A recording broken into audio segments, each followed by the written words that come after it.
Hi friends, ಮದುವೆಸ್ ದೇವನವರು ಹತ್ತಿ ಹಿಂಡಿ ಬೆಲ್ಲ ಮತ್ತೆ ಮೊಬಲೈಸಿಂಗ್ ಬ್ಯಾಕ್ಟೀರಿಯಾನ 3 ದಿನ ನೆನಾಕ್ಬಿಟ್ಟು ಇವತ್ತ ಅರ್ಧ ತೆಗೆದು ಹಾಕಿದೀವಿ ಫಿಲ್ಟರ್ ಮಾಡಿ.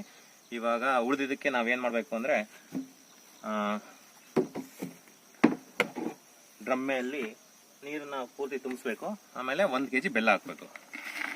ಕಪ್ಪು ಬೆಲ್ಲ ಸಿಕ್ಕರೆ ಕಪ್ಪು ಬೆಲ್ಲ ಹಾಕಿ, ಆದ್ರೆ ಪುಡಿ ಬೆಲ್ಲ ಹಾಕ್ಬೇಕು. ಬೆಲ್ಲನ ಹಾಕಿ ನೆಕ್ಸ್ಟ್ ಅದಕ್ಕೆ ನೀರು ತುಂಬಿ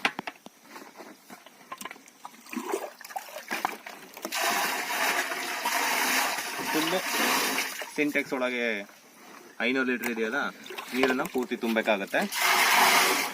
ಇದಕ್ಕಿಂತ ಪ್ರೀವಿಯಸ್ ಟೈಮಲ್ಲಿ ನಾವು ಹಾಕೋ ಟೈಮಲ್ಲಿ ಏನಾರ ಫಿಲ್ಟರ್ ಮಾಡಿರೋ ಸ್ಲರಿ ಏನಾರ ಉಳಿದಿದ್ರೆ ಅದನ್ನು ಸಹ ಇದ್ರೊಳಗೆ ಹಾಕಿ, ಯಾಕೆಂದ್ರೆ ಅದು ವೇಸ್ಟ್ ಆಗಬಾರ್ದು. ನೆಕ್ಸ್ಟ್ ನೀರನ್ನ ತುಂಬಿ 3 ದಿನ ಬೆಳಗ್ಗೆ ಸಂಜೆ ಮಧ್ಯಾಹ್ನ 3 ಸಲ ಬಿದ್ರು ಕೋಲ್ ತಗೊಂಡು ಈ ರೀತಿ ಕ್ಲಾಕ್ ವೈಸ್ ಅಥವಾ ಆಂಟಿ ಕ್ಲಾಕ್ ವೈಸ್ 5 ನಿಮಿಷ ತಿರುಗ್ತಾ ಇರಬೇಕು.